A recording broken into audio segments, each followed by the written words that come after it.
Welcome everyone back to another episode of The Average Asian Boys. My name is John. And I'm Ray. And so today I got into gardening at my new place. Oh my goodness, gardening. Yeah. How's that? What's that like? Is this your first foray into the world of green thumbness? I have tried growing some stuff before, but didn't exactly work out. What did you try to grow before? A cactus. Oh, Yeah. cactus. Yeah. It sounds very. Aren't cactus, cacti, cactus, plural, right? Sure. Well, Okay. it's one cactus that I'm One cactus that I've been growing. Is cacti plural then? Oh man, I'm really showing my. I don't know. I'm showing my wow English literature. One degree cactus. right here. We're going with cactus. Okay, all right. Well, in terms of maintenance, isn't it kind of low maintenance? Yeah, it is. Yeah. And how did that go? I mean, it's alive, but for some reason, so it's still back at my parents' place. And Okay. It's just like growing like really fucked up right now. Like it's really bent. Like like a cactus is supposed to just grow straight up into the air. Right. Mine's like super bent. It's like the Leaning Tower of Pisa. Okay. Yeah. Okay. So it's like one of those straws that you have that are kind of like the swirly straws. It's getting to that point. Yeah. Ah, that's fine. It's like a unique cactus. Sure. Cacti. we're not going back there. We're not going back there. But yeah, so I've tried we're gonna growing get a emails about this. I've been growing a cactus for a while, but it's like super low maintenance, Okay. right? I mean, like I water like I don't know, once every 2 months. Oh, if oh I my. remember. So, that really isn't that much gardening. Yeah. So, for me, the reason that I decided to start gardening is because whenever I go to a grocery store and I buy cilantro, they sell in like clumps, right? And I try to buy like the smallest clump possible, but I just don't go through enough of them before they get bad and I have to throw them out. Okay. So I decided that if I start growing my own cilantro instead, then I'll be able to maybe grow the right amount and just use them just whenever I want to use them, just pluck them out. Yeah. And ready to go. That's right. I think that's one of the beauties of gardening. That's something that I kind of wish I did more of. Like for me, I really love cherry tomatoes. So Okay. Do you do any gardening? No, not at all. I used to help my mom when we were living back in North Vancouver. We had a house, and so the backyard I used to just help my mom with. Sure. Gardening. Never liked it. Never enjoyed that work though. Yeah, I mean, it's all messy for sure. No, yeah, it's messy. It seems like there's a lot of maintenance that goes into growing plants, and I love the benefits of having a plant. Like if I were to have somebody who'd be very interested in taking care of plants, and yes, I'd be down. You want someone to come over and take care of plants for you is what you're saying. No, or somebody who, I mean, in a future partner, maybe if they really enjoy plants, then yeah, I would definitely love to live in a place where it's very oxygenated by all the plants. Is that a word? I don't know. I think I made that. I feel like you like the idea of Maybe. having plants, but you just don't like the actual work that goes into Yeah, that's right. into That's right. That's right. So that's why I have fake plants. Right. Okay, that's cool. I have the little. I'm sure everybody's bought one at some point in their life or knows somebody who has one. But the IKEA potted grass. Okay. So it's just like a little pot, and then they have a little grass, and it looks beautiful. All 4 seasons, green as heck. Yeah. So no maintenance. no maintenance whatsoever. Looks great. No bugs My crawling cat around. Posley doesn't go after it because he's like, oh, that's fake. Yeah, no, So, he knows it's not the real that deal. premium shit. Yeah. So, yeah, it's kind of nice. I enjoy it, and it's nice pop of color. You enjoy gardening with your fake plants. Yeah, I just like putting it there. Yeah. And that's it. And then I don't even need to water it every 2 months. Yeah, you might not even remember it's there actually. Sometimes, yeah, sometimes. But it looks great in photos. Yeah. And so, but maybe one day I would love to grow like a little tomato plant because I would love to enjoy the fruits of my labor. Really, it doesn't sound like you would. You want to put any labor into Yeah, but it, I'm not there yet though. But let me figure out the other aspects of my life first. And Cool. then I mean, yeah. So, I mean, for me, I figure I just start on level 1, growing cilantro. It looks like it's easy enough. Just add water. Hope it doesn't die. Hopefully next week they haven't died yet. Yeah. Well, we'll check in every now and then, or maybe what you should do, John, is you should put the plant here right beside Luigi. And then as the episodes continue on, we can see the plant start to grow. Oh, that's a cool Oh my idea. gosh, look at this creative mind, this creative brain here. Yeah. Gosh, are you all impressed? Creative director Thank right you. here. Yeah. Oh my gosh. So what are we doing? Let's just put this plant right here. Come on, John. Let's go. I mean, Day but one. There's nothing to show right now. No, it's okay. That's the whole point. It's just a pot. with There we nothing. go. There we go. Look at that. And now it's right beside Luigi. Oh, All right. that's right. And now you're gonna watch it grow with us. It's gonna grow with the show. Yeah. Yeah. Exactly. This is nice. Hopefully, it doesn't die with the show. Hopefully. Well, so far it seems that we're going, like I mentioned to you earlier, seems that the show has picked up some momentum, and we are starting to have a loyal kind of base of followers. Have we broken into the Wisconsin market yet? I don't know. I don't think so. But there's a really cool feature on Anchor that allows us to check where our listeners are, listening from. Yeah. And I'm glad to know that 100% of our listeners are from Planet Earth. They actually have data on that. So, Oh, good. yeah. So That's good to know. thank you, Planet Earth, our Thank number you. one fan planet. Yeah. Nobody listening from the moon No. or the International Space Station? No, I was hoping like Jupiter, but no. It's Oh, okay. just Not yet. We're not that big yet. No, but not maybe, yet. Maybe once we get big enough. That's and- right. That's what I'm hoping for. Yeah. And so today, speaking of growth, speaking of the planet Earth and the people within it, hold on, just be patient with me. I'm trying to bring it home here. And speaking of people growing into their lives, I want to talk today about career growth. Okay. Okay. See, we did it. Now, prior to the show, we did get a loyal listener. We do have a loyal listener from our YouTube channel who comments on our. I believe he comments on our on our episode every single time. I think is that correct? Yeah, he comments. Yeah, he Yeah. leaves a comment regularly. He's Much appreciated, by the way. Yes, thank you, much appreciated. So this is right here. What I have for us today is one of the comments that he has. Oh, sorry. Here, let me just like. Have you considered turning the volume on your Oh, phone down? no. We're good. We're good here. Oh, really? You're gonna make me edit all that voice clip out? Yep. That's what I'm hoping to do. Okay, so what we have here is he did mention, of course, besides we were talking about Wall Street bets and everything. He did have a comment about that. Now, a suggestion that he wants to give us for another video or podcast is your guys' job history. So this person's name is Alzar, and he's again, hello Alzar, just shout out to you. And he said, yes, also suggestions for another video is you guys' job history, basically talking about first job, current job, and or job, the job that you're applying for, etc. I think that would be fun.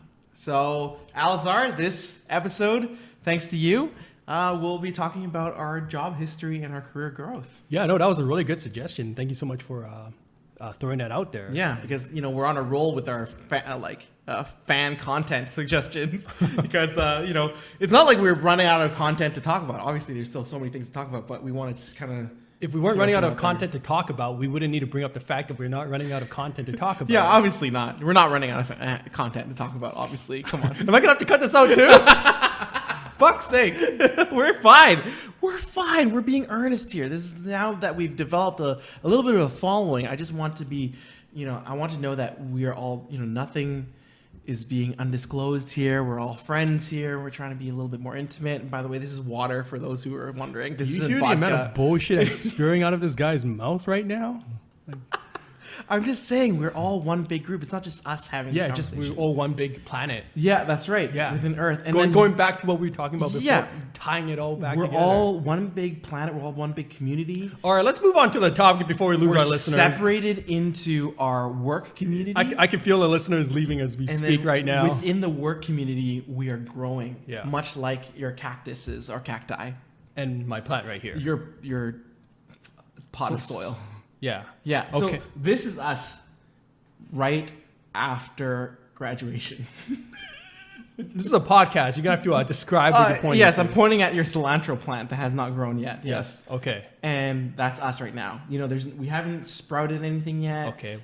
We've just planted our seed, which is our degree or whatever experience. Like you don't have to do a degree to get a job, but whatever experience we have so far, our wits, we planted it, and now we water it, and now we're nurturing it, and now we want to see where we grow. And now today we're going to talk about how we got to where we are today. That was fucking long-winded. That was not long-winded. That was deep, and that was painting a picture for everybody. Right. Yeah. I'm sure they got the picture now. Yeah. If they haven't already. You got the picture. Totally. All right, John. So, shall we begin?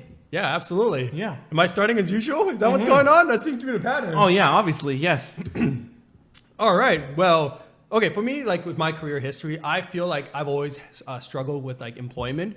I remember in high school, I applied for all sorts of jobs, just basic level jobs, like working in a Subway, working in a grocery store, Right. Safeway. Hold on a second. I'm going to stop you right there just before we continue on. Okay. I'm also very interested about our aspirations when we were little. Like, what did you want to be when you grew up? Oh, that's a good idea. Yeah, again, this creative mind is just not stopping, guys. This is a train here. Okay, so please. All right. Well, when I was a kid, I remember so there was several aspirations I had. I remember the craziest one I probably had was I wanted to be a fire truck.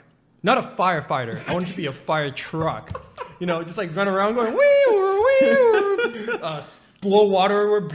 Yeah. I don't know how I was gonna carry the fireman. On my back, I guess. Yeah, I mean this imaginary, interpretive dance, a fire truck. Yes. Yeah. Carry a fireman or two on my back. Just in the mold. That's right.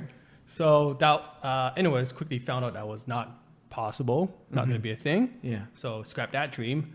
The other one, I was really into animals, animal facts, zoology, all that stuff. So I thought maybe I wanted to be a zoologist, I don't know, a Steve Irwin, a Chinese Steve Irwin. A crocodile hunter. Yeah. Okay. And if that doesn't work, maybe I'll be a zookeeper. I mean, slight downgrade. Same thing. Slight downgrade. Yeah. Yeah. So I told my parents I thought maybe I want to be a zookeeper, and my parents asked me so you want to clean up animal poop all day? And I'm sure there's more to that. Oh yeah, I think so too. Yeah, for sure. Yeah, but the short version was that was not Asian parent approved. No. Yeah. Okay, so that crushed your dreams. How old were you at the time? Oh, I don't know. I was probably maybe 7 or 8. Okay. Yeah. I also wanted to be the president of the United States, but it turns out you have to be a U.S. citizen. Yeah, that's right. So those dreams crossed off the list. That's not your parents stopping you. That's America. Yeah. Stopping you. Yeah, that actually was not my parents' fault. Dreams. Yeah. Actually, no, it is their fault because they didn't. I wasn't born in America. They didn't drive down to Seattle to give birth to you. Drive back. I was robbed of my chance. Yeah. So what about Canadian Prime Minister? No, just doesn't have the right ring to it. No. Okay. Even though you're eligible for that. Who grows up wanting to be the prime minister? Right. And then what happened? No, I think those were some of the aspirations that I had that I remember. I probably wanted to be Jackie Chan at some point as well. Everybody wanted to be Jackie Chan, movie star, or Bruce Lee. Action. Yeah. Yeah. I mean, nothing really happened, right? It's just I went to school. that was the end of that. And then your imagination sort of dissolved. Yeah, exactly. And then so let's continue picking up from there. And then what were you thinking about you wanted to do? So you weren't really sure what you wanted to do? When I was in grade school or high school. Yeah. I really wasn't sure. I really had no idea, right? Because I felt like so many things had been crossed off the list already. I think I wanted to run my own video game store at one point, which would have been a terrible idea now, obviously. Yeah. Yeah. That's right. But back then, that was an exciting idea to me. I mean, I remember the prospect of a video game tester seems like the coolest job ever. Yeah. You get paid to play video games. I remember because I think one of my classmates, her mom worked at EA. Okay. And so she always had the latest games and everything, and she said That's like, pretty cool. Her mom hires people to play video games, and I just thought, why do the wow. testing myself when I can get my kid? And So I was just thinking, check this game for bugs. my goodness, that's amazing. That's something that I've always. That's the dream. That is the absolute dream. Yeah, I probably wanted to design my own video game at some point. Actually, I guess I still want to do that at one point. You know, you can now. Nowadays, tools are more accessible than ever. yeah. Like there's something called on Steam. I think it's called RPG Maker. That's Yeah. right. Yeah, there we go. Yeah. Yeah, who needs to know coding when I got RPG Maker 4 or That's whatever? right. That's right. Ace VX. Oh, shit. Yeah. Oh, damn. So I mean, well, let's await your next. Do you have sort of like a story base or like an idea of how you want to do the game? Like, is it going to be an RPG? Is it going to be a? I don't have an idea. It's been a long shooter. time since I've thought about it. Okay. So I don't remember what I was thinking about back then. All right. Yeah. Well, what about you? Like, what were your what did little kid Ray want to be like? Little Kid Ray, oh man, okay. I think he's definitely very influenced easily. I think I still am right now, very easily influenced by multiple sources. You can convince me to do anything. So when I was a kid, I think one of the things I wanted to do was, I remember watching a lot of Jurassic Park. Jurassic Park was the very first movie I've ever seen. Nice. As long as I can remember, one of my earliest memories of watching a movie in theaters is Jurassic Park. And it remains one of my favorite movies of all time. And I think I wanted to be either two jobs in that whole movie.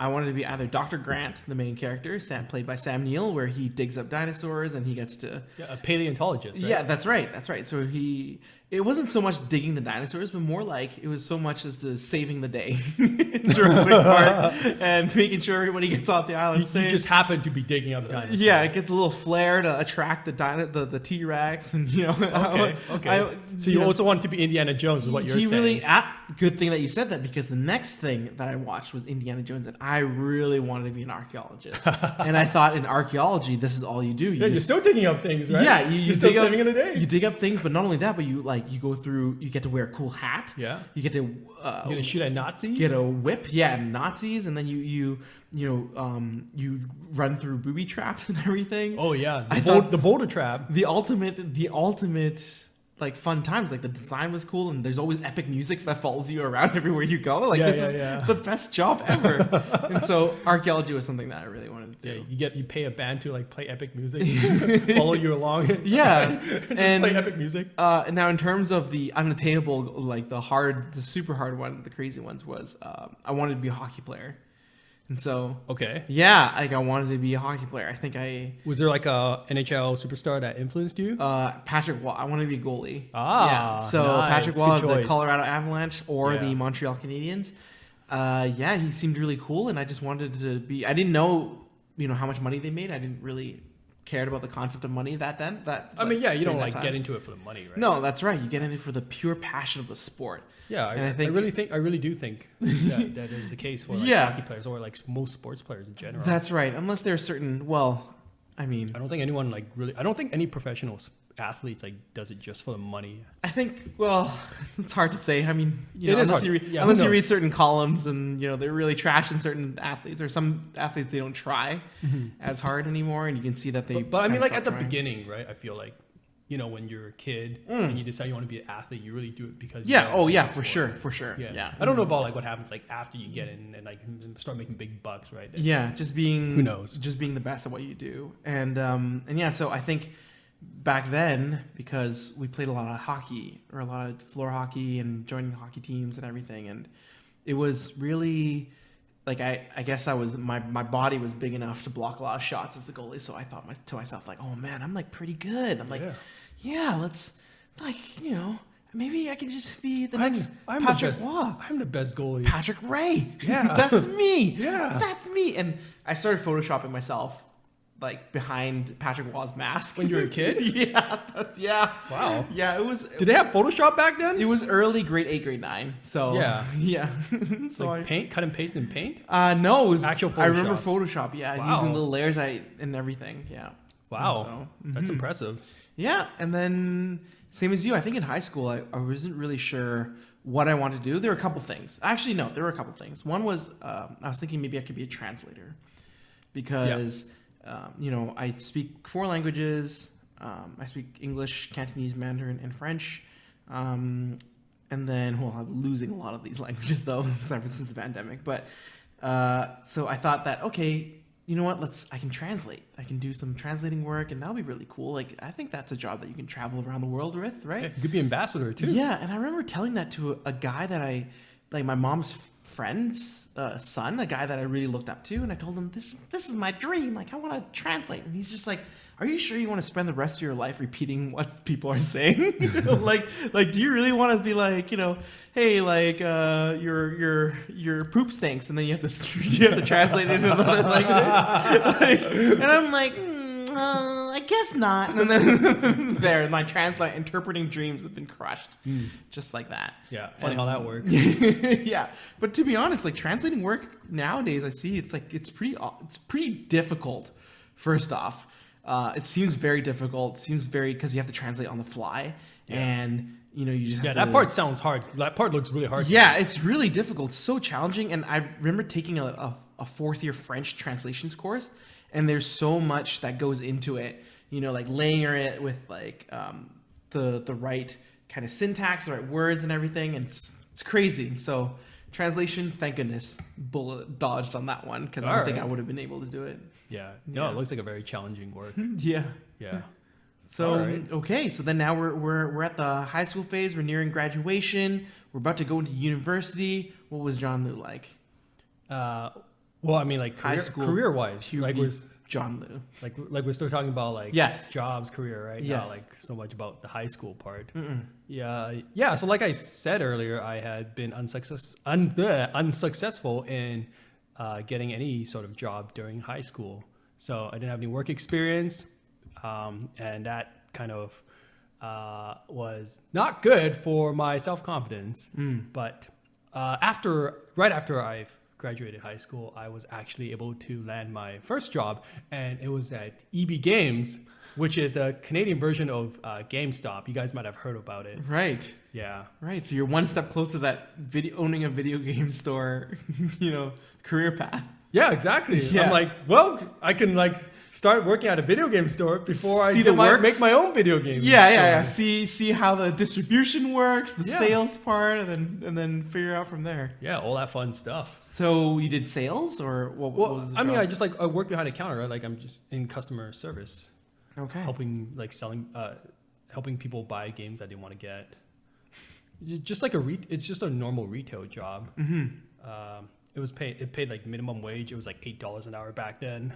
Yeah. Fun times. Yeah. Thank God those days are over. Yeah, I know. Like the job itself is great. Like I loved talking about video games. I loved selling video games. I loved seeing like all the different kind of video games that came through the store. I especially get excited when I would see like an old game, like an old maybe PlayStation 1 game. Yeah. And I'm like, oh, this is a really rare game. I should pick it up before anyone else does. Yeah. Did you? Do you have any crazy stories that you wanted to? I don't think there was anything crazy, but like the one memorable moment I had from working there was we got robbed one time.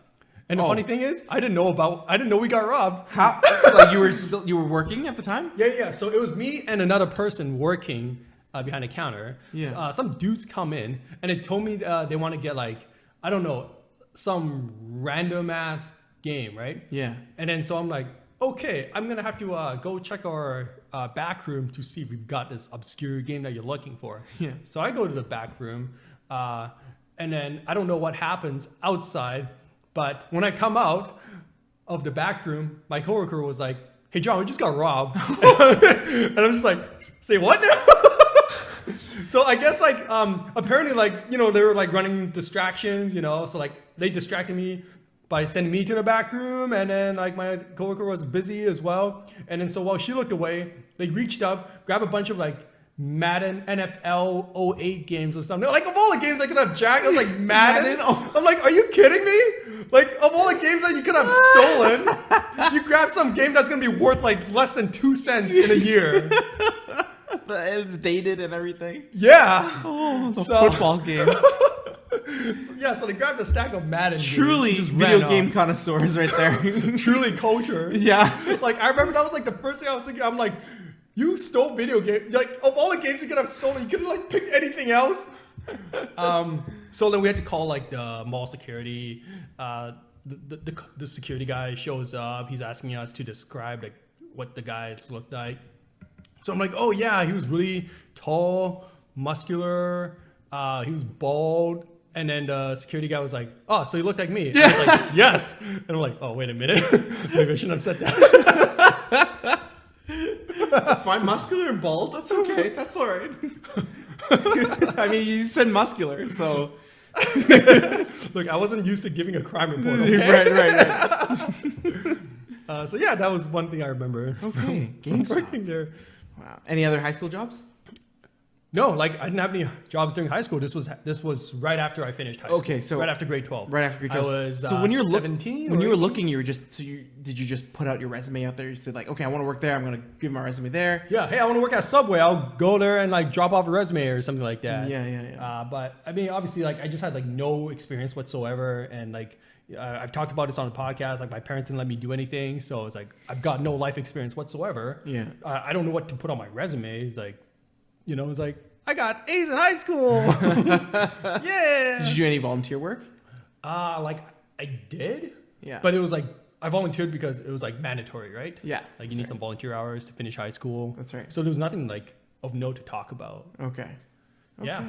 So that's my first job. I liked it, but the pay was shit, and the company treats its employees like shit too. Oh yeah, I heard stories about that. Yeah, we're never getting sponsored by EB Games. Nor do I care to get sponsored. That's fine. Yeah. But no, I completely understand where you're coming from on that point there, because yeah, I mean, for me, I think I was in the exact same position as you are. So I didn't have a job during high school, so I never got to do the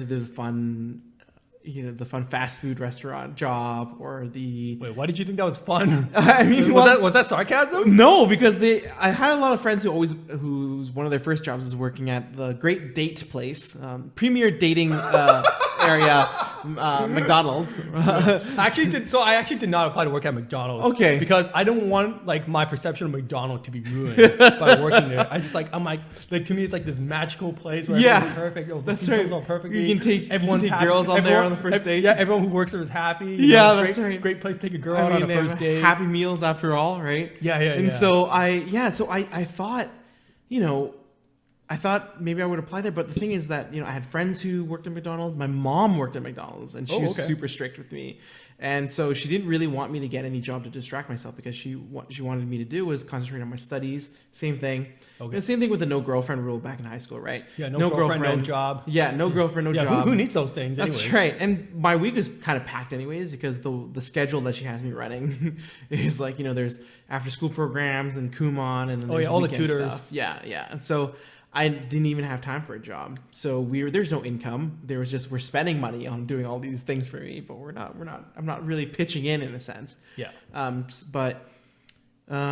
So I was, again, also much like you, I was kind of sheltered, but I also did have a lot of volunteer experience, which was from, because I was part of the Boy Scouts Canada. Oh, yeah, I was really a Boy cool. Scout. I was a Boy Scout for over 10 years, I think. Yeah, it's a long time. Wow, good and for you. So, yeah, I mean, I was forced into it, but no, I did have a good time. I met a lot of people. I met a lot of friends there. But for me, I think I wanted to join like the Air Cadets or the Army Cadet or whatever. Oh, really? Yeah, or Sea Cadets. Why? Not necessarily Army Cadet, but Air Cadet, because all my friends at the time, I grew up in North Vancouver. I was surrounded by a lot of white people, and then they don't really talk about Boy Scouts. They're like, yeah, I'm part of the Air Cadets, Yeah, that sounds way cooler than Boy Scouts, right? That's right. And then and then for some reason they always talk about like, oh, once you get to a certain level, they're gonna be able to pay you to fly planes. Everything is all about being paid. Like in elementary school, it's like, yeah, they got to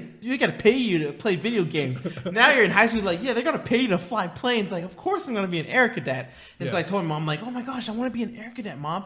And she's like, no, you're not gonna be part of the Air Cadets. I'm like, why not? And she said, because if we were ever caught in a world war.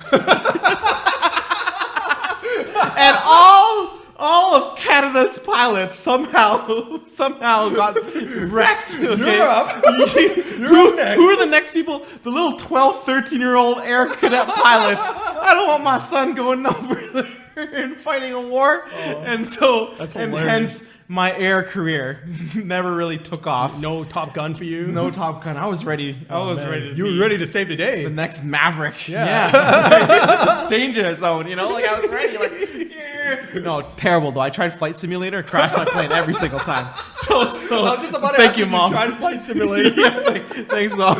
I'm terrible. I even bought the joystick and everything, and it didn't work out. Even with the force feedback and the vibrations, I'm like, I can't pull up. I can't. Okay, wow. Yeah. Well, it's a good thing you didn't become an air No, cadet. I did not. I did not. So Boy Scouts, it was on the ground doing some knots. The global Air Force thanks you Yeah. for not becoming an air cadet.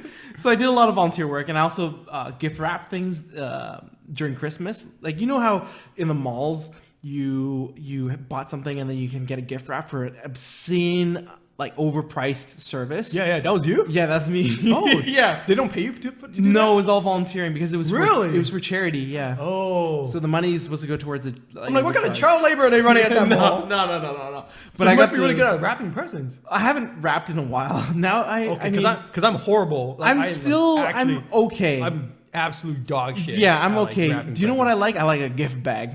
Good old gift bag. yes, Stuff a Canberra. little tissue paper in Yeah, there. just call it a day. Boom, you're Yeah. good to go. Yeah. You know, so yeah, but I got to wrap things of all different shapes and sizes, and that's always good time, good fun. Okay, well, I mean, that must have been good to put on your resume. Yeah, a lot of yeah, gifts. Fair enough. Until I think, yeah, and then afterwards, during university, the first couple years too, I didn't get my job. My very first actual job where I got paid regularly, like a regular job. I think other things I did that kind of got paid, but then it was just very short term. Okay. But something that I got paid actually was being a proof operator.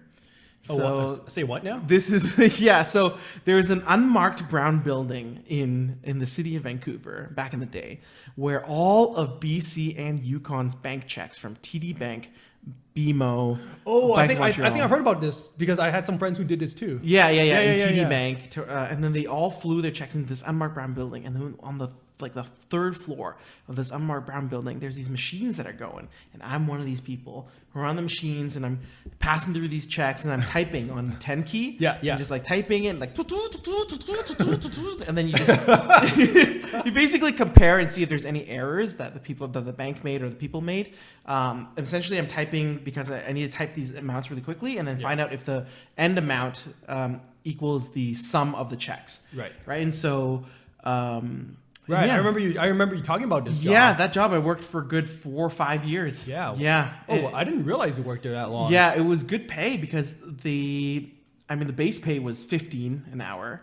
And Damn. insane. Yeah, I know. Insane for that time. Ballin', truly That is ballin'. fucking baller money. At the same time, there's also something called incentive pay. So this means that the faster you type your checks, there's a rate. The machine will check your rating and everything. The faster that you type your checks, the more extra bonus pay that you get. Oh, that's really cool. Yeah. So, yeah, that was kind of my job. I hated it. Absolutely. I mean, I imagine can that be that exciting? Oh yeah, you go in. First off, it's an evening job. So It's a what now? it's an evening job. So every time you yeah. hang out, like, I'm hanging out with my friends during the daytime, and then I hate the idea that I have to leave to work. I'd rather do all the work in the beginning of the day and then afterwards hang out with friends. Yeah. And then go home. So I didn't like It's like that. a normal day job. Yeah, like a normal day job. Thank you, capitalism. Now, the second thing that I like is that I don't like is that I don't get to talk to people, and I'm sure all of you know by now, especially from our last episode where we did our MBTIs. I'm a freaking extrovert. I like talking to people, I like hanging out with people, and so that job is fully not that. The complete opposite. Like, we were allowed to listen to music throughout the entire 4 or 5 hour shift. Yeah. And we could also listen to podcasts. So I did a lot of my podcast listening while doing that job. And it was just very lonely. So I hated it. I mean, I'm impressed that you lasted 4 years there. Oh, yeah. Well, because the pay was pretty good. And I Yeah. guess having a job is kind of nice too. So Yep. having spending money and whatnot. Yeah. Yeah. Okay. Cool. Yeah. Yeah. So, yeah. What about you afterwards? So afterwards, I had this like super random job for like 2 weeks. So this is still university. This is still university. Okay. Yeah, I was, I think, 20. I got this super random job for 2 weeks where I was delivering phone books. Now, some of our viewers out there might not remember what a phone book is. The yellow pages or the white pages? Fuck, who cares? I don't remember. There's a difference, John. I don't even know what the difference is. I think the yellow pages are For personal, I want to say. I'm gonna come off as really uncultured The white here. page might be for business. I think so. No, but they're yellow pages for business. There's businesses in the yellow pages. It does. Nobody cares. White pages, I think, for residence stuff.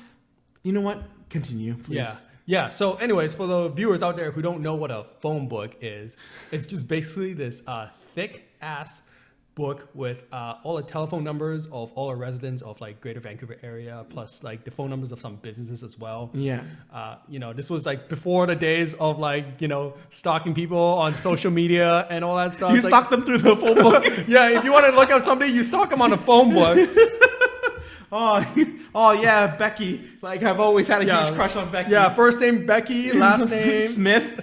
Oh man, her number is there's 10 Becky Smiths in here. I guess I better start calling and see which one I get. Yeah. That's how you do it old school, you know? That's right. But for more timid people like me, I just like to look at the numbers. And that's it. That's it. It's like, oh man, let's look at the numbers secretly and just never call Becky. Oh gosh.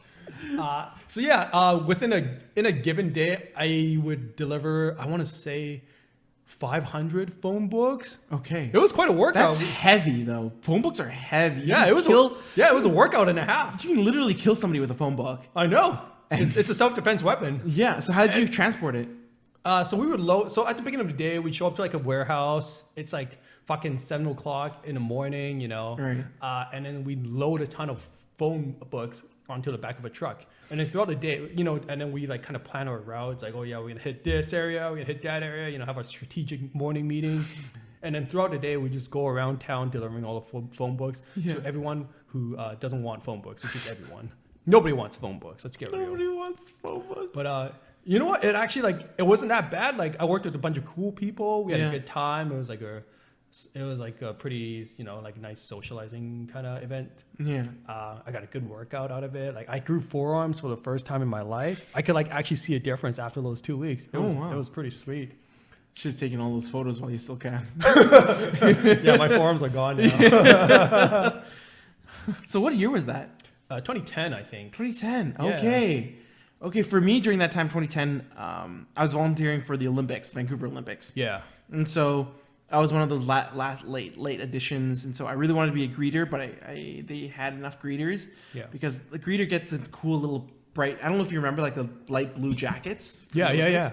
I never got. You didn't get a that. cool No, light blue jacket? Unfortunately not. Man, you were robbed. I know. That I was the best robbed. part of being that was the best part. Yeah, I wanted to be. That was the only incentive. Yeah, that was literally the only What the heck? incentive. That light blue jacket. Yeah, Man. The greeters. But for me, I was one of the people that worked in the back of the BC Stadium, so where they held the opening and closing ceremonies. Yeah. I was in concession, and I wasn't the cashier. I was the people putting together the hot dogs and everything. Okay. So if anybody was at opening or closing ceremonies, and if you ordered a smoky, and it was a cheesed smoky, I was the person who cheesed your smokies. I mean, hey, you might have cheesed Sidney Crosby's hot dog. Oh, you never? Yeah, that's right. That's right. know. I would have cheesed all the smokies. Do you have any crazy stories from that event? No, other than the fact that I learned. Oh, there's a couple things I learned. One thing is that during the middle, because hot dogs and everything, they come with the little hot dog buns, right? And you know how there's that twisty tie thing for bread and stuff? The twist ties? Oh, for the bread bag. Yeah, the bread bag. It's not really a twist tie, but Yeah. it's like a little plastic thing, right? Yeah. I forgot what they're called. Yeah, me too. But- the bread clip. Yeah, I remember the manager at the beginning, we used to take those off. Yeah. And then we used to put them somewhere and then we start working, right? Yeah. The manager came in and he's like, you know what? Sometimes these things get lost in the actual hot dog. And so he tells us, don't do that. Tells us to just rip the bag open. Oh, don't even bother with the clip. Yeah, don't bother with rip the bag open. So I'm like, I wow. can believe it. I can see that. No, I can happening. see that. I can definitely see that. So now, if I were to ever work in concession, I would know what to do. Okay. Yeah. Yeah. The reason I can see that happening is because I've worked a couple restaurant jobs actually before, and I've seen some pretty crazy shit. Oh, really? Okay. Yeah. Like things ending up in like people's food somehow, and just like how did this happen? Like how? Anyway, so yeah, like the first restaurant job that I had was working at Red Robin's actually. Oh, I love Red Robin's. Yeah. Please don't give me any terrible stories about Red Robin's. No, like the food there is good and everything. But for me, it was just like a real learning So experience. it's sanitary? Yeah. Great. God. I mean, when I was working there anyways, Thank goodness. it was good. Thank goodness. Okay. Yeah. So for me, as you know, I'm very uncultured when it comes to food. And then so I remember like for me, it was like a huge learning experience. I'm like learning all these different types of food, you know, they're like, I remember like I had to memorize like 6 different types of cheese. I didn't even know there was more than 6 different types of cheese. Yeah. I couldn't figure out the difference between cheddar cheese and Swiss cheese because they both had the same color. Oh, and that was the only way I could like tell the cheese apart was by color. Does one have holes in it? One Yeah, doesn't? Swiss cheese has holes in it. That's how you know. Culture. The blue cheese wasn't blue. Oh, so no. that fucked me up. But it's got gunk in it, doesn't it? Yeah. Yeah, it looks like culture. yeah, so you would have done well. Oh, I mean. I was struggling, man. They're like, oh yeah, John, throw some cheddar and Swiss on this burger. I'm like, they're the fucking same thing. They look the same. But yeah, it was really a tough job, you know, because I don't know if you've ever worked in a restaurant before, but it's kind of like Hustle and bustle. It's kind of like Hell's Kitchen. Everyone's yelling at each other. Everyone's mad 24/7. You know, because there's a lot of stress. Because it's quick paced, right? Yeah, especially for a place like Red Robin's. Red Robin's are always busy. Yeah, because of its bottomless stuff too. Yeah, so. Exactly.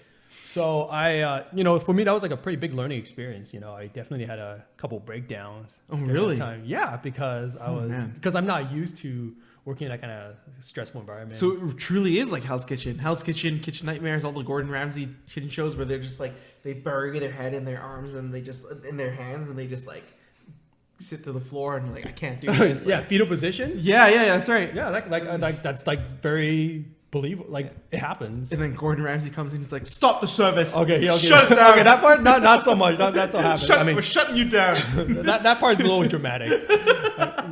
Nobody shuts down Red Robin's because sorry, we got a little staff emergency. Yeah, someone's not feeling too well. So Red Robin's never does that. Red Robin's just that corporation just keeps going. They don't care. I mean, that's gonna be every place, right? Like you just like it's, you know, there's gonna be like some really really tough times where you just want to I don't know, you just want somebody to knock you out, run you over with a car, whatever. But you just you got to power through, you know, and that's you just got to make it through that day. That's all you can do. Yeah. So yeah, I worked at Red Robin's briefly, but then that location got shut down. Which one was it? The one on Oak and Broadway.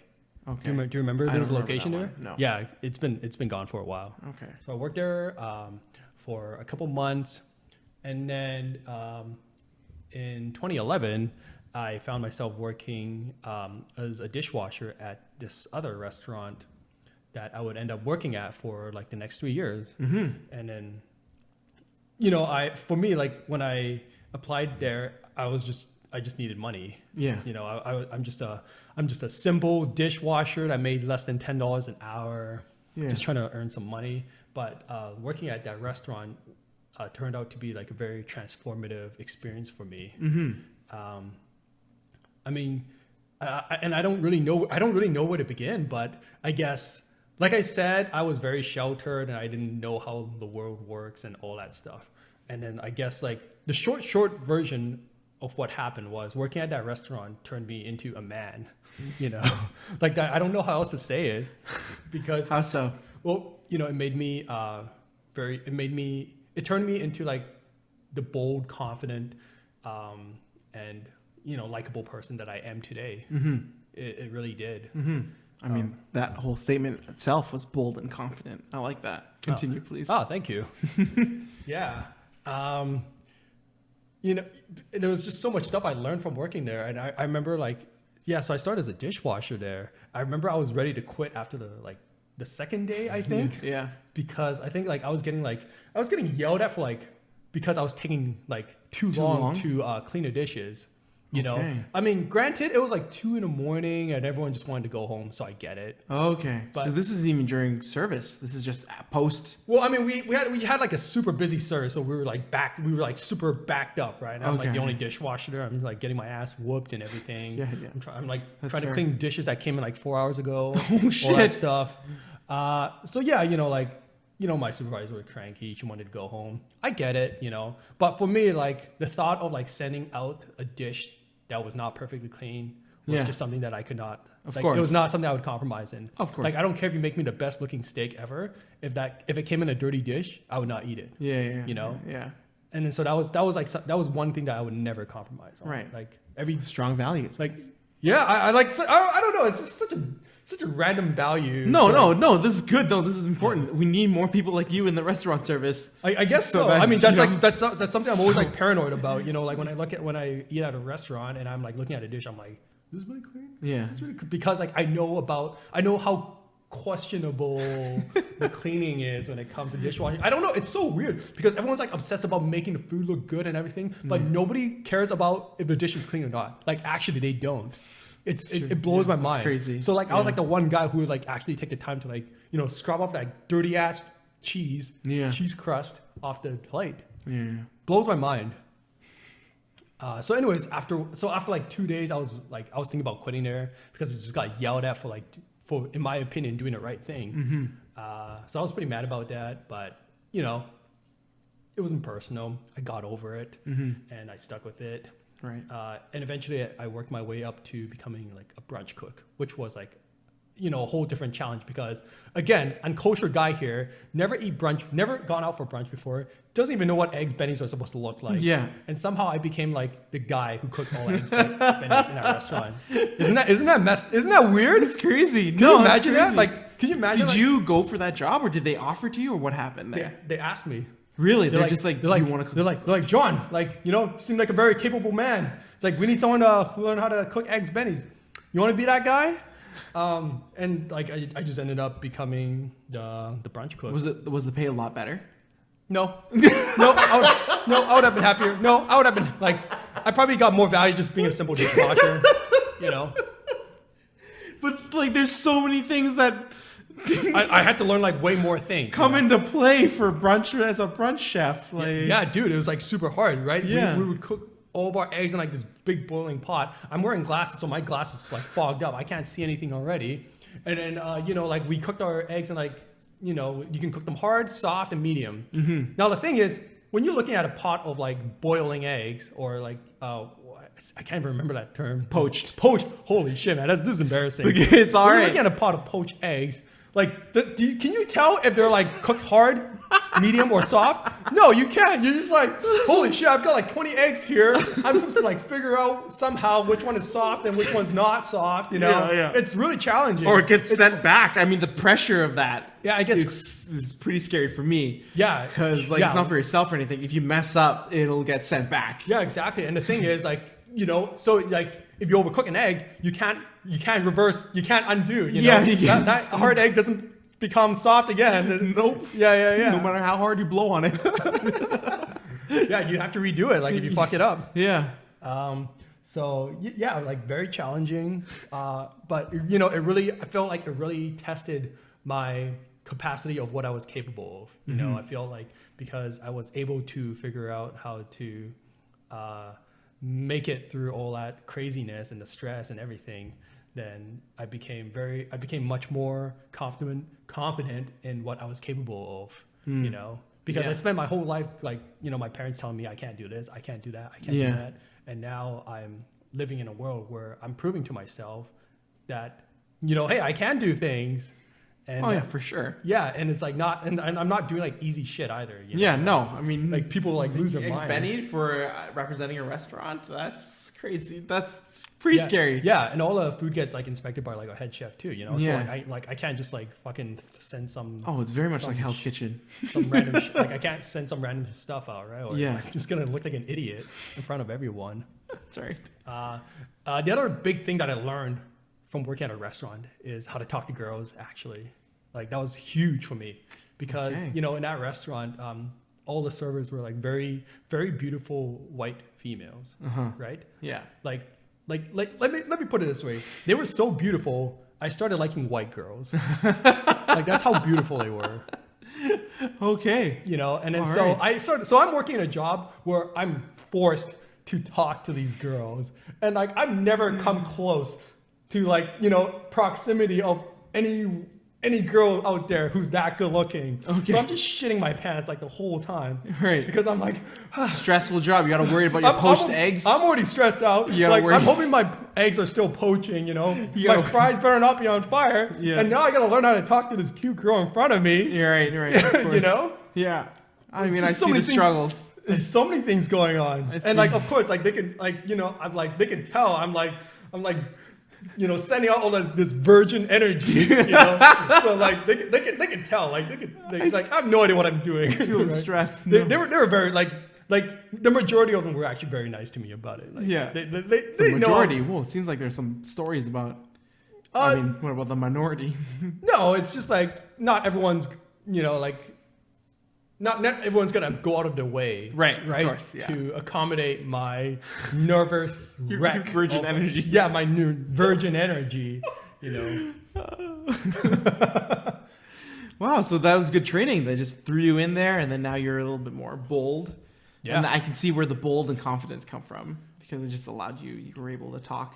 Yeah, it really did. I mean, like, you know, I just became like a very different person afterwards. Even like the way that I carried myself, right? And like this isn't like throughout this whole time, I'm not noticing anything, like any change going on inside of me, right? Right. Because this is all like the only reason I knew that I had changed was because I was getting different feedback from to people who like know me, right? Who hang around me. Right. Right? Like people started telling me that I like the way I carry myself is different. Like I'm walking with like a strut. I'm like, who does that? Who struts? I'm like, you do.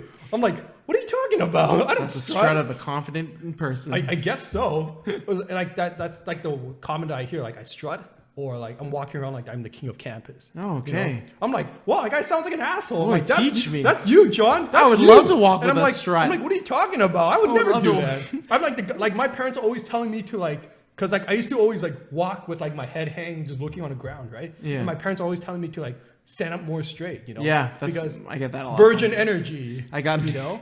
yeah, yeah. Virgin no confidence energy, and then so like it's like I had become like a totally different person. Yeah, it was really crazy and very transformative years. Best job I've ever, most important job I've ever had. Yeah. You know, it really taught me how to just carry myself in the world. Right. Yeah, that was something I would never have learned from like going to university or Okay. you know, I don't know, working in a I mean, job. yeah, I think I agree with you. Sometimes it just takes a certain commitment or something that happens, you know, like a long-term commitment or something that happened to you and you're starting to able to like a different perspective, right? Because I think with school, if you're doing university, you know, you're sticking to your studies, it's pretty kind of the same, right? There's not really that opportunity. Yeah, you're growing in your knowledge for academics. Yeah. But we're talking about, but I think a job where you have to put in a lot of kind of like practical skills, then that kind of gets put into the test. Yeah, I remember like they were always talking about like, oh yeah, you know, you really need to have like soft skills. I'm like, what is that? What is that? My parents never told me what that is. They just said get straight A's and you get a job, right? Or something Yeah. like that. Yeah. Like soft skills, what is that? No, those are very Interpersonal? Who needs that stuff? Yeah, see, those are equally as important. And I think, Absolutely. and it's something that studying academics isn't everything, which is something that Yeah, it's not something you're not going to learn. a lot of more talking to girls universities- is you're not going to learn that. from Yeah. studying, that's for sure. I mean, well, unless they're studying psychology. I don't know, gender studies. I mean, Gender you never studies? know. You never know about these things. So yeah, no, I think I've had something similar as well in terms of a transformative job. Yeah. Because, like I said before, I was working that job at that bank check processing company, right? And so afterwards, the good thing is because it's a part-time job, I can take some vacation time and such, and so it was really easy to do that. And so what I did was at one point, this isn't a job, but I went to Taiwan for about 3 weeks.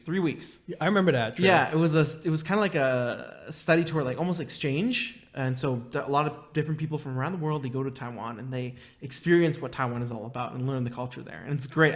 It was one of my favorite trips of all time. And I loved that trip. I got to meet a ton of new people and new friends. And in a sense, I was able to, they're still, some of them are still very much in my life right now. And so it was really funny because I think during that time, like I knew I was extroverted. I knew I was good with people and, I'm able to make friends and such. But at one point, I think I just didn't, I wanted to see what I was like. I also had the virgin energy as well, I guess, how you coined it.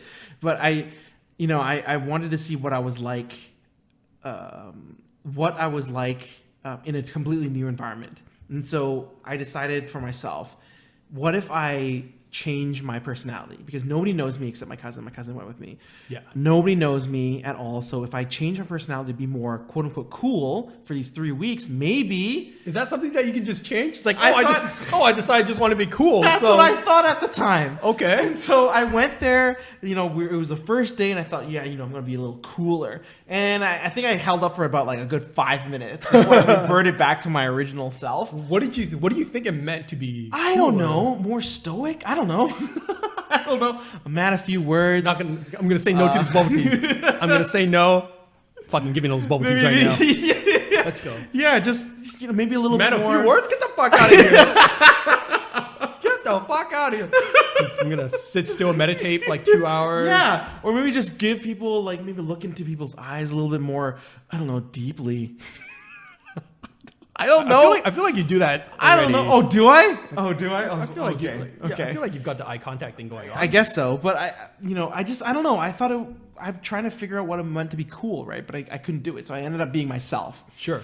And it turns out that actually being myself was fine. It's a cool thing to do. It yielded all the results that I was able to make a lot of friends, and I had a great time, and I think people had a great time with me too. Wait, so this was for a work trip? Is that That right? wasn't a work trip, but this is what inspired me to take on work that kind of led to my career. See. Yeah. So we had a lot of leaders, kind of like the student leaders and such, and who was in charge of us and took us to different places. And I was thinking, wow, this is a job. Like, you get to just hang out with students and show them cool things. And that's one of the things I love.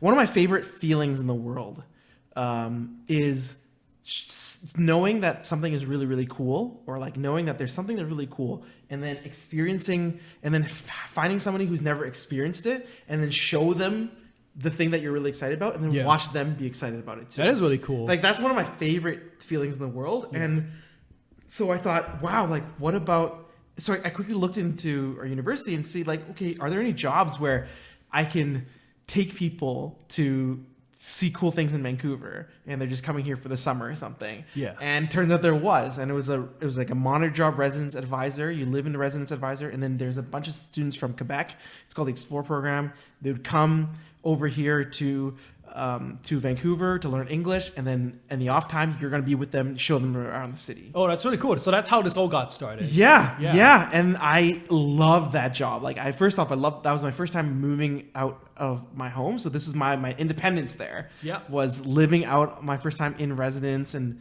it was like the supervisor. It felt, the supervisor, but also felt like the dorm life that I've always wanted when I was in university, but never got. I can totally see that. Oh yeah, it was That's great. Super cool. I have my own hours and everything. I don't have to worry about my mom nagging me about things, and it was great. Like, I had such a good time. I mean, that's where I met my first girlfriend there, and so like it was just. But that's where you met your first girl? I mean, that's where we started dating. Yeah, was when I was kind of alone in my residence, and. Oh, I see. Yeah, we kind of just. But that's not where you met. I don't think that's where no, you met but her, though. That's where we kind of started dating. Right. Yeah. Oh, okay. Yeah. So that was right. like a really good. Yeah, it was great. That summer was great. Like, I was doing my job. My job was amazing. It didn't feel like a job. I was just hanging out with people. Yeah, I just hear about you like going on like clubbing on like Thursday nights. I was like, wow, this guy's like living the life. Yeah, Thursday night clubbing. Who does that?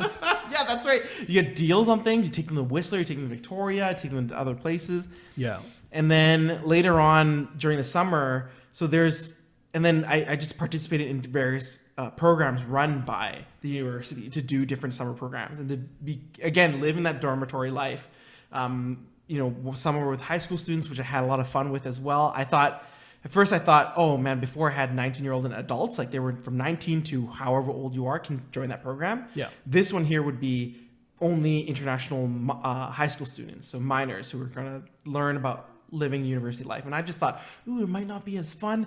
No, it was just as much fun. It just like hanging out with them, doing things, and then playing games and stuff. Oh, I just love that job. And how old were you when you were? That time I was a little older. I was maybe 25 at the time. Yeah, I was already kind of older, but I was doing these student jobs. Still young enough to like go and go to a party. Yeah, that's people. Right. So I was a little late in the game because during most of my undergrad, I didn't really get to do all these things, right? And so I was surprised they even hired me at that, knowing that I'm still a little older. but I was able to I was able to make some really good connections, and so that kind of spurred my love for kind of helping students and showing students and talking to students about different things and about Canada and studying Canada as well. That sounds really cool. I mean, Yeah.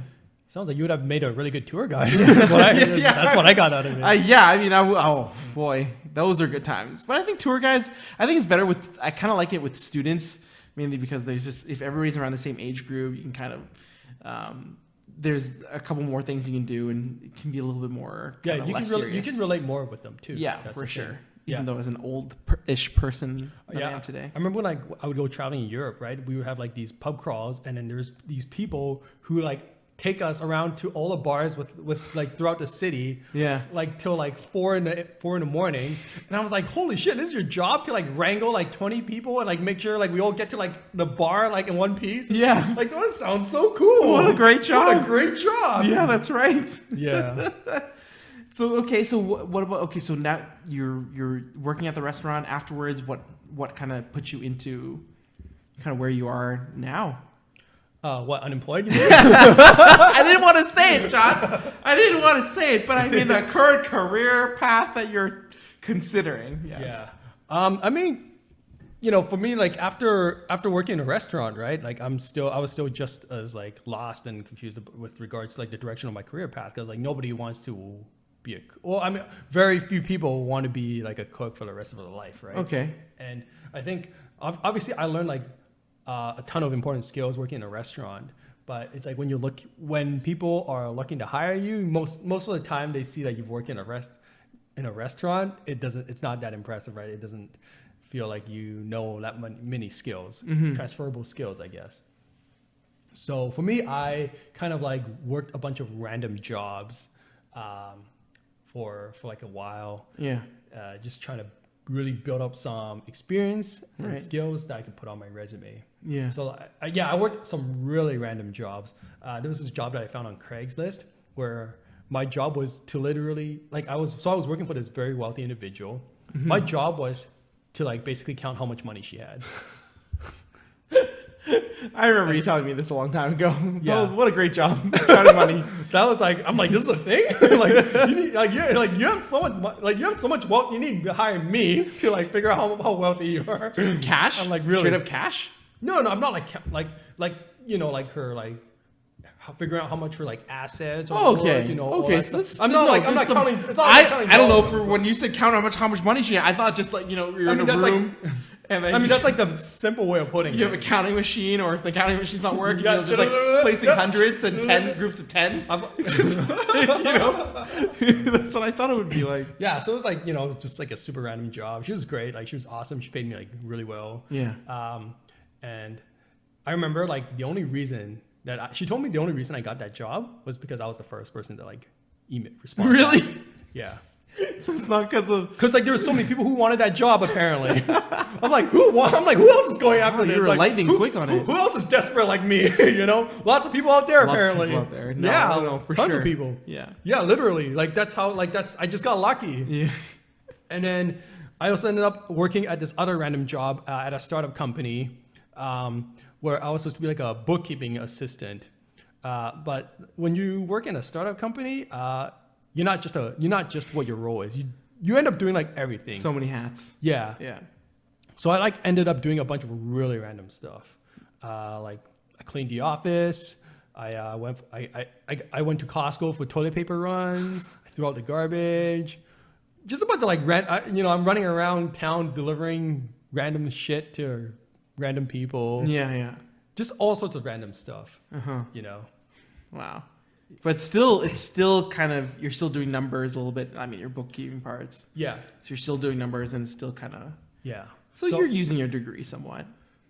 I mean, you don't need a degree in the business. You don't need a degree to right? like put one and one together. I don't know. I mean, you never know. I mean, but still, it's still somewhat kind of, because later on you worked in payroll, right? Yeah. In finance, and yeah. Yeah. So that's kind of how. So I ended up finding like an office job, I guess, in 2015, and I remember it was like I applied for that job and I had no idea what it was because the job description was like super vague. Yeah. Right. It was like one of those things like I think I'm working in an office, but I'm not sure. Right. They don't even tell you what the company's name is. Yeah. And all that stuff. I'm just like, shit. I need a job, man. Whatever. Just apply for it. Seems like the reason for every single job you've tried to go for so far. It's just like, I need the money. Let's go. Yeah. Pretty much. Yeah. So yeah, I ended up getting a job there at this company. I really liked it there. Ended up staying there for 5 years. Made a lot of friends there. It was great. Like I had a great time. Yeah. But I don't work there anymore. Yeah, but you know what? I think it's for the best. Like I said, like we said earlier, kind of everything happens for a reason. And everything does happen for a reason. Now are you gonna still stay within the same kind of finance or career? Or do you foresee your kind of career shifting? Like, do you want to try something completely different, or do you think? I think I want to try something completely different. I think I'm young enough where I can still try to. Oh, you definitely can. No, you definitely can. To, but I'm not locked in. So you actually want to then? You want to do something? I think I do want to do something different. Is there? I just like trying something. I just like trying new things too. That's the thing. Do you have something in mind right now in terms of how you want to go? I think I kind of want to look. I kind of want to try like sales. I'm not gonna lie. Sales. Okay. Yeah. I have no idea what though. I know if I really get into something, I can sell you a garbage can if I really believe in it. Yeah, that's right. But technically, did they say you've heard the expression, right? Isn't every job sales? I guess at one point. I mean, you always have to sell yourself to a degree, right? Yeah, that's right. Yeah, but other than that, I don't know. Okay. No, sales is good. I think sales would be. I think you can do sales. Yeah, you can definitely do sales. Yeah, we'll see. You're like very personable. You can talk about things, and then you kind of convince. Yeah, I think you can do it. I technically work in sales. Technically, if you think about it in the long run, because I am a recruiter after all. So right now I'm a student advisor and recruiter for undergraduate students. So of course, obviously I represent my university, but then I also talk about studying in Canada. So I'm kind of talking to them, hyping them up about studying in Canada. Yeah, just don't mention that it rains like 10 out of the 12 months in Vancouver, The rain's not that bad, but it's what keeps Canada and BC very lush.